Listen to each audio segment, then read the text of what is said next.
अस्सलामुअलैकुम। इस दुआ के साथ कि आप सब बखैरियत हों।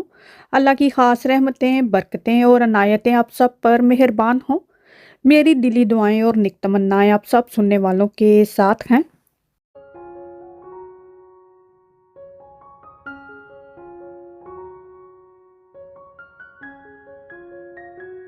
मैंने आपको पहले भी बताया था कि जब हम कोई ऐसा सालन शोरबे वाला बनाते हैं तो उसमें हम अमूमन प्याज ज़्यादा डालते हैं, टमाटर, कि उसकी ग्रेवी को थिक करने के लिए, जबकि सिर्फ बेसन डालकर ही उसकी जो कंसिस्टेंसी है उसको काफ़ी थिक किया जा सकता है। मैं यहाँ काले चने बना रही हूँ तो इसमें भी मैंने बेसन ही डाला है, हालांकि बेसन जो है वो काले चनों से ही बनता है। जब इस तरह किसी हांडी में बेसन डालना हो तो उसमें पानी की क्वांटिटी थोड़ी एक्स्ट्रा रखनी पड़ती है, क्योंकि बेसन जो है वो फूलता है। तो ये ना हो कि वो या नीचे लग सकता है, तो पानी जो है वो आम हांडी से ज़्यादा रखेंगे ताकि उसमें पानी की कमी ना हो। ये जो कुकिंग ऑयल बॉटल इस तरह मैं रखती हूँ तो इसमें थोड़ा-सा मैं टिश्यू पेपर रख देती हूँ, क्योंकि ये थोड़ी-सी ऑयली सी हो ही जाती हैं तो वो ऑयल जो है वो उस टिश्यू को लग जाता है, वो जज़ब कर लेता है, तो ये फिर सही रह जाती हैं। साथ-साथ मैं खाना बना रही हूँ, काले चने मैंने पकने के लिए रखे हैं और साथ-साथ मैं किचन की थोड़ी-सी डीप क्लीनिंग कर रही हूँ। काले चने जो हैं वो अभी मैं हांडी में ही पकाती हूँ, और अभी जैसे मैंने कहा कि इसमें बेसन डालना है तो इसको थोड़ा-थोड़ा मिक्स करना पड़ेगा गाहे-बगाहे, कि ये ना हो कि ये नीचे लग जाए। तो जितनी भी ज़रूरत हो इसमें थोड़ा-थोड़ा करके हम एक्स्ट्रा पानी डाल सकते हैं ताकि बेसन जो है वो जितना फूलना है उतना फूल जाए। तो इसको मिक्स करते रहना है, बजाय इसके कि बहुत ज़्यादा प्याज़ डाल दिया जाए, उससे खाने का टेस्ट जो है ना वो मीठा-मीठा सा हो जाता है।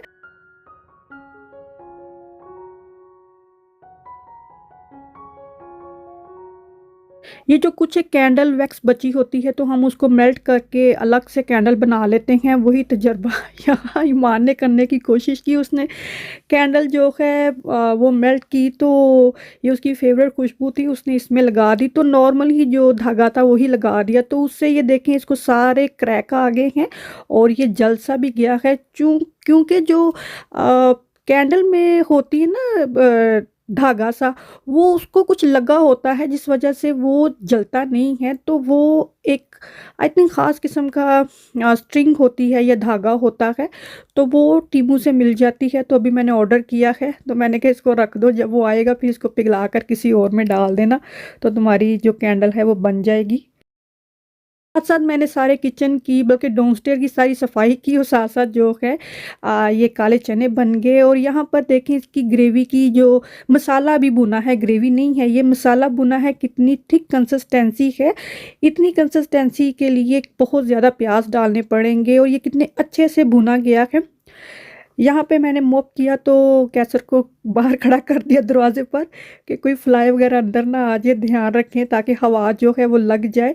फ्रंट साइड और बैक साइड का डोर मैंने खोला हुआ है, और इस तरह से जो ये रग है ये उठाकर ही मैं सारा ब्रश और मॉप करती हूँ। बातों बातों में नहीं, सफाई सफाई में जो है काले चने बन गए हैं, और ये कंसिस्टेंसी है इसके शोरबे की। और साथ मैंने इसके वाइट राइस बनाए हैं, क्योंकि हमें ये वाइट राइस के साथ ही ज़्यादा अच्छे लगते हैं।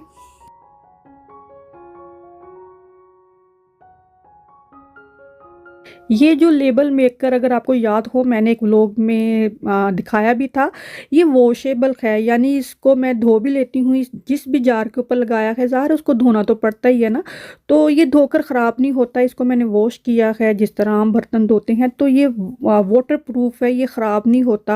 अमूमन अगर कोई नॉर्मल पेपर से लगाया होगा तो ज़ाहिर है वो तो ख़राब हो जाएगा। अब ये कौन सा वक्त है, ये सुबह के 7:30 बजे हुए हैं, और ईमान को जो है वो स्कूल छोड़ने जाने लगी थी, तो आज मैं भी साथ चलेगी। इतना ज़बरदस्त बाहर का मौसम था।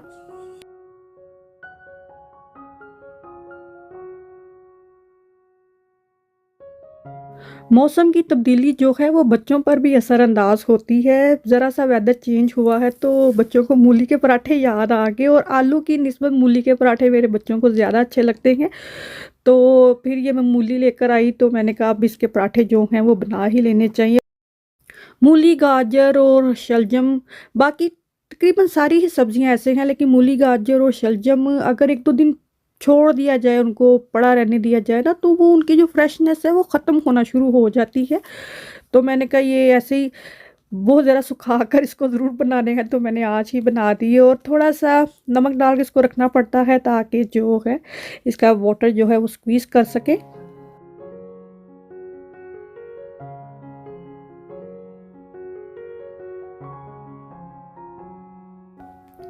फजर जो है उसको मूली के पराठे इतने नहीं पसंद, उसको आलू के पराठे ज़्यादा पसंद होते हैं। तो फिर जब मैं मूली के पराठे बनाती हूँ तो फजर के लिए मुझे आलू के पराठे भी बनाने पड़ते हैं।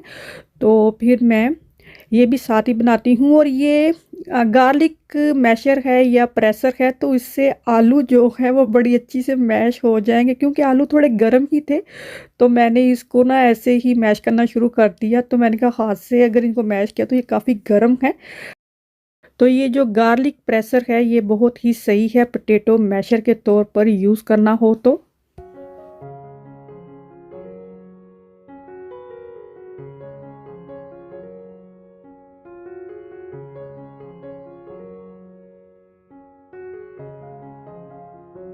आलू की टिक्कियाँ, आलू के पराठे और आलू के समोसे, ये आलू क्यों नहीं मेरा पीछा छोड़ रहे। जी हाँ, आज फिर मैं आलूओं की बात करने लगी हूँ। इसमें मैं क्रश रेड चिली डालती हूँ और अभी मूलियों में मैंने ये लाल मिर्चें डाली हैं। किसी को पता है ऐसा क्यों किया जाता है?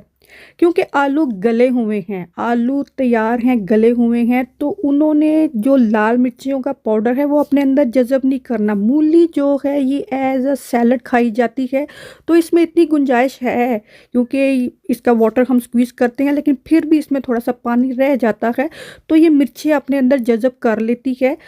तो हम इसको इस तरह पकाते हैं। अगर क्रश रेड चिली डालकर मूली के पराठे बनाएँ वो इतने अच्छे नहीं बनेंगे। आलू गले हुए हैं, वो मिर्चें जज़ब नहीं करेंगे, जबकि मूली कर लेगी। ये बात ज़रूर ट्राई करिएगा और मुझे ईमानदारी से बताना किस-किस को पहले पता था। मूली के पराठे अमूमन दोपहर में बनाए जाते हैं, सुबह में आई थिंक कोई भी नहीं बनाता होगा। आलू के बना सकते हैं, या वीकेंड हो तो हम ये दोपहर को ही बनाते हैं। तो अभी बच्चों के स्कूल से आने में टाइम होता है, लेकिन मैं ये पहले ही बनाकर रख देती हूँ। तो बस ये है कि बने होंगे ना, तो जब खाने हैं फिर मैं इनको तवा गरम करके ही बच्चे खाते हैं या हमने खुद भी खाने हों तो पराठा जो है, अगर आपने 1-2 घंटे हो गए पराठा पका हुआ है तो उसको एज़ इट इज़ कभी भी मत खाएँ, नहीं खाना चाहिए, या माइक्रो में रख कर भी गर्म नहीं करना चाहिए, क्योंकि वो ऑयल अपने अंदर जज़ब कर लेता है, तो उससे तबीयत बहुत हैवी सी हो जाती है, स्पेशली इस तरह के स्टफ़ पराठे। तो ठंडा हो गया पराठा, तवे को गरम करें, उसके ऊपर दोबारा उसको गरम करेंगे तो आप देखेंगे उसका क्रिस्पीनेस जो है वो दोबारा से आ जाएगी और ऑयल उसका दोबारा से सरफेस पर आ जाएगा। तो वो एज़ फ्रेश एज़ जैसे ताज़ा बनाए होंगे वैसे ही हो जाएंगे। जब मेरे बच्चे छोटे थे मैं बहुत सी चीज़ें घर पर बना लेती थी। अभी भी ख़ैर ज़ाहिर है मैं घर पर ही बनाती हूँ, लेकिन मैंने जलेबियाँ भी, बालूशाही भी और ये काजू की बर्फ़ी, इस तरह की बहुत सी मिठाइयाँ मैं घर पर बना लेती थी। अभी बच्चे बड़े हो गए हैं, हालाँकि वो अपनी ज़िम्मेदारी खुद सँभाल सकते हैं, तो ये चीज़ें अब मेरी रूटीन से निकल चुकी हुई हैं, या हम लेज़ी हो गए हैं या हम हेल्थ कॉन्शियस हो गए हैं। आज मैं शक्करपारे बना रही हूँ, इसकी रेसिपी की रिक्वेस्ट भी थी। 1 कप मैदा लिया है और इसमें 1 टीस्पून मैंने बेकिंग पाउडर डाला है, हाफ़ टीस्पून करके मैंने 2 दफ़ा डाला है, 1 टीस्पून टोटल। थोड़ा-सा इसमें डीप ऑरेंज कलर, और मैं इसको घी से बना रही हूँ। बेहतरीन मिठाई अगर घर पर बनाना चाहते हैं, किसी भी किस्म की मिठाई होगी आपने, जैसे अभी ये शक्करपारे हैं या बालूशाही है या कोई भी जैसे मिठाई से जुड़ी कोई चीज़ है ना, उसको घी में बनाएँ। ये वेजिटेबल घी मैं लेकर आई हूँ, मैं उससे बना रही हूँ और ऐसा लगता है जैसे कि क्या बना लिया हो मैंने। और थोड़ा-सा लूक वार्म वाटर से हमने इसको गूँथना है। पहले जो हमने इसमें घी डाला है उसको सारे मैदे में अच्छे से मिक्स कर लेना है, ताकि जो घी है वो सारे मैदे को लग जाए। फिर हम इसमें थोड़ा-थोड़ा लूक वार्म वाटर करके डालेंगे और इसकी हमने एक डो सी बना लेनी है। कुछ इस तरह से, ऐसे लगता है जैसे रुई सी होती है ये, ठीक है, इस कंसिस्टेंसी का हमने आटा गूंदना है। बहुत ज़्यादा पानी डाल डाल कर इसको पतला नहीं कर लेना, बस ऐसी ही इसकी डो होनी चाहिए। और फिर इसको 10 से 15 मिनट के लिए सेट होने के लिए छोड़ देना है। और तब तक हम इसके शीरा बना लेंगे। 1 कप चीनी, आधा कप पानी का डालना है। इसकी मेजरिंग जो है बहुत स्ट्रेट फॉरवर्ड है।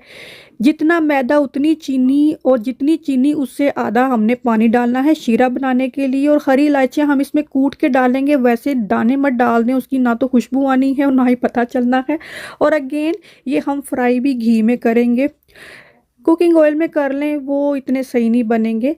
तो इसकी एक तार हमने रखनी है, और देखा जब चम्मच को टिल्ट करके रखेंगे तो जीरे के ड्रॉप गिरेंगे। जब आखिरी ड्रॉप गिरेगा वो थोड़ा थिक सा होगा, और उसको जब आप हाथ फिंगर से थोड़ा सा स्ट्रेच करेंगे तो उसकी तार आसानी से बनती हुई नज़र आएगी। और चूल्हा बंद कर देना है। थोड़ा सा केवड़ा वाटर इसमें डालेंगे, चूँकि हम रॉ शुगर खाते हैं तो इसका रंग इतना गाढ़ा सा आया।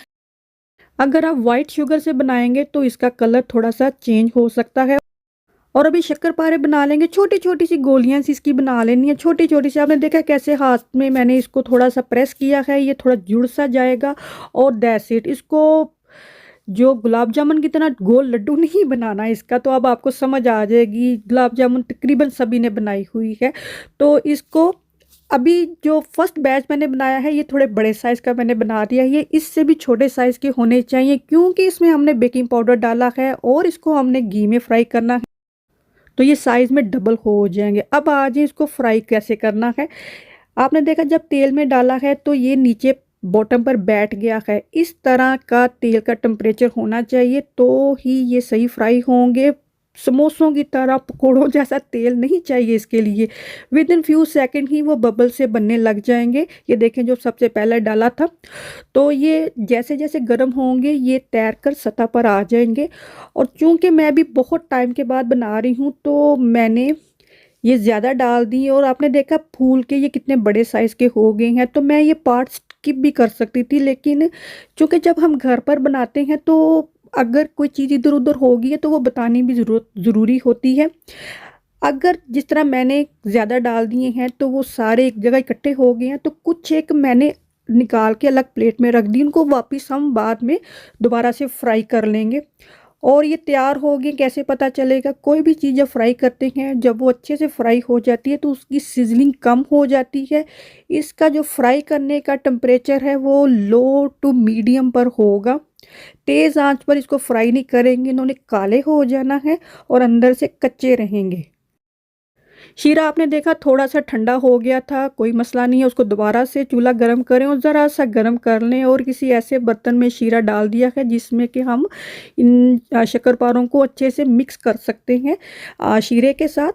तो ये ना तो बहुत गर्म होने चाहिए ना ही बहुत ठंडे होने चाहिए। पहले इनको निकाल के किसी छलनी में रख देना है 4-5 मिनट के लिए, थोड़ा सा इनका टेम्परेचर कम हो। और फिर हम शीरे में डालेंगे और इस तरह किसी स्पैचुला से इसको रोटेट करते जाएंगे।